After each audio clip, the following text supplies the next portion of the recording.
மத்திய சுற்றுச்சூழல் துறை மற்றும் காலநிலை மாற்றம் தமிழ்நாடு சுற்றுச்சூழல் துறை காலநிலை மாற்றத்தின் நிகழ்வான வாழ்வியல் பயிற்சி பட்டறை பந்தலூர் டியூஸ் மேல்நிலைப் பள்ளியில் தேசிய பசுமைப்படை பள்ளி மாணவர்களுக்கு தொழில் கல்வி பயிற்சி அளிக்கப்பட்டது. பள்ளி தலைமை ஆசிரியர் சுரேந்திரநாத் வரவேற்று பேசுகையில், தகவல் தொழில்நுட்ப வளர்ச்சி மாணவ சமுதாயத்தை பொழுதுபோக்கு நிகழ்ச்சிகளில் அதிகம் எடுத்து செல்கிறது. மனதை மாற்றக்கூடிய சக்தியாக இந்த தொழில் பயிற்சி மாணவர்களுக்கு இருக்கும் என்பதில் சந்தேகமில்லை. இதுபோன்ற நிகழ்ச்சி எல்லா பள்ளிகளிலும் நடத்தப்பட வேண்டும் என்று கோரிக்கை வைத்தார். இத்தொழில் பழகுவதன் மூலம் மாணவர்கள் மனதை பொறுப்பான வாழ்க்கை சூழலுக்கு எடுத்துச் செல்லும் என்பது நிதர்சனம் என்று கூறினார். கேரட், பீட்ரூட், சோற்றுக்கற்றாழை, பட்டர் ஃப்ரூட் மற்றும் மூலிகையில் விவசாயம் மேற்கொண்டு இயற்கைக்கு பாதகமில்லாத சோப்புகள் தயாரித்தல், சிப்பி, காளான், பாலிலிருந்து பன்னீர் பிரித்தெடுத்தல், கொசு விரட்டி, பினாயில், மெழுகுவர்த்தி தயாரிப்பதற்கான பயிற்சிகளும் அவற்றை வணிகம் செய்வதற்கான உத்திகளும் கற்றுக் கொடுக்கப்பட்டது. மாநில தொழிற்பயிற்சி பயிற்றுனர் ஆரோக்கியசாமி மாணவர்களுக்கு பயிற்சி அளித்தார். தேசிய பசுமைப்படை பொறுப்பாளர் வே. சிவதாஸ் மூலிகைகள், காய்கறிகள், பழங்கள் இவைகள் மருத்துவ குணங்களும் அவற்றை மதிப்பு கூட்டு பொருட்கள் தயாரிக்கும் முறைகள் குறித்தும் மாணவர்களுக்கு விளக்கமளித்தார். இப்பயிற்சியில் ஆசிரியர்களும் மாணவர்களுடன் பங்கேற்று பயிற்சி பெற்றனர். தேசிய பசுமைப்படை நீலகிரி மாவட்டம் இந்நிகழ்வின் ஏற்பாட்டை செய்திருந்தது.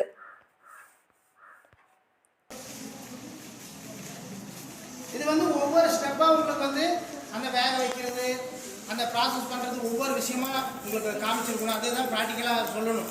ஸோ நம்ம ஒரு தியரியாக தான் புக்கில் படித்த மாதிரி அப்படியே பேஸ்ட் என்னன்னு தெரியல. காய்கறி வெட்டுறது பேஸ்ட் இருக்குல்ல, வெங்காயத்தோடு, வாழைப்பழத்தோடு இதெல்லாம் இருக்குல்ல, இதை எல்லாமே ஒரு ட்ரம்ல போட்டு காற்று போகாம மேல் மூடி இருக்குல்ல அடைச்சி வச்சிட்டீங்கன்னா காற்று போகாது. உள்ள என்ன ஆகும்? ஹீட் ஜெனரேட் ஆகும். ஹீட் ஜெனரேட் ஆகும் போது உள்ள எல்லாமே மக்க ஆரம்பிச்சிடும். 7 வகையான நுண்ணுயிர்கள் இருக்கு. நம்ம உடம்புக்குள்ளேயும் ஒரு நுண்ணுயிர் இருக்கு, தண்ணிக்குள்ளேயும் ஒரு நுண்ணுயிர் இருக்கு, சூடு பகுதியில் வளரக்கூடிய ஒரு நுண்ணுயிர் இருக்கு, குளிர் பகுதியில் வளரக்கூடிய ஒரு நுண்ணுயிர் இருக்கு. இப்படி 7 வகையான நுண்ணுயிர்கள் இருக்கு.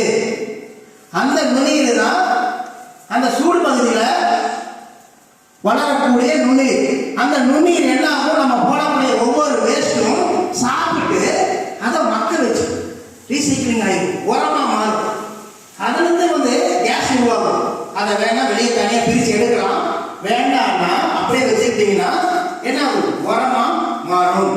அந்த உரத்தை எடுத்து என்ன பண்ணலாம்? எங்களுக்கு விவசாயமே இல்லை சார், நீங்க அந்த உரத்தை நாங்கள் பண்ணி எங்க சார் நம்ம வைக்கிறது அப்படின்னு ஒரு சிந்தனை வருதானே? வருதா? ஒரு மனுஷன் ஆரோக்கியமா இருக்கணும்னா ஒரு நாளைக்கு 250 கிராம் காய்கறி சாப்பிடணும். நம்மளால சாப்பிட முடியுதா?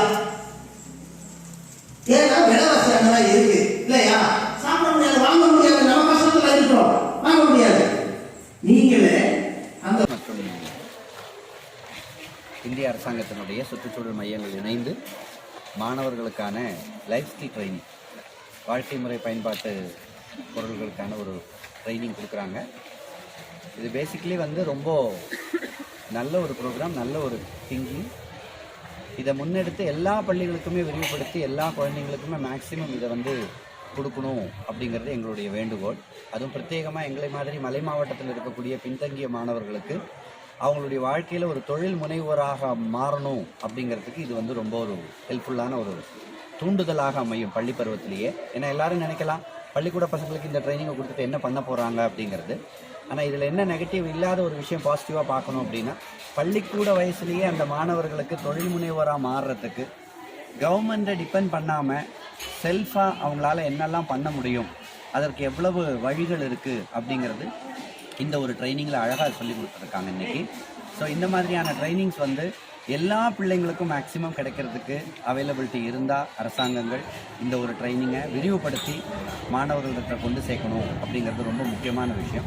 இன்னொன்று, இப்போ இருக்கக்கூடிய மாணவர்களிடத்தில் இருக்கக்கூடிய வேண்டாத தீய பழக்கங்களை மறக்கிறதுக்கும் அந்த தீய பழக்கங்கள்லேருந்து மாணவர்கள் அடிமையாகாமல் இருக்கிறதுக்கும் இந்த மாதிரியான ஸ்கில் ட்ரைனிங்ஸ் ரொம்ப யூஸ்ஃபுல்லாக இருக்கும். எப்படின்னா ஒரு மாணவன் இந்த மாதிரியான விஷயத்துக்கு போகிறது அவனுக்கான ஸ்ட்ரெஸ் வரும்போது தான் போகிறாங்க.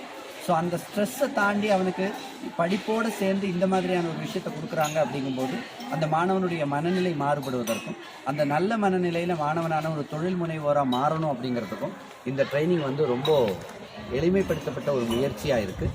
இந்த முயற்சியை முன்னெடுத்திருக்கக்கூடிய அதிகாரிகளுக்கும் அரசிற்கும் இதை சார்ந்திருக்கக்கூடிய தொண்டு நிறுவனத்திற்கும் அனைத்து மாணவர்கள் மற்றும் ஆசிரியர்கள் சார்பாக உள்ளார்ந்த நெஞ்சார்ந்த நன்றியை முதல்ல தெரிவிச்சுக்கிறேன்.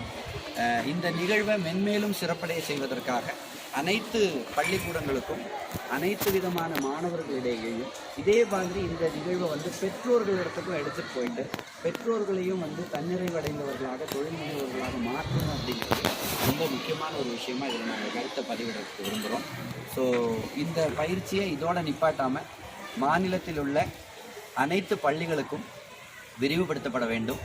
அனைத்து விதமான பெற்றோர்களுக்கும் குழுக்களாக சேர்ந்து அனைத்து விதமான பெற்றோர்களுக்கும் இந்த விதமான பயிற்சிகள் எடுத்து செல்லப்பட வேண்டும். அதன் மூலமாக ஒரு தன்னிறைவு பெற்ற சமுதாயத்தை நம்மளால் உருவாக்க முடியும் அப்படிங்கிறது ஒரு நம்பிக்கையை கொடுக்கக்கூடிய விதமாக இந்த ட்ரைனிங் இருக்குது.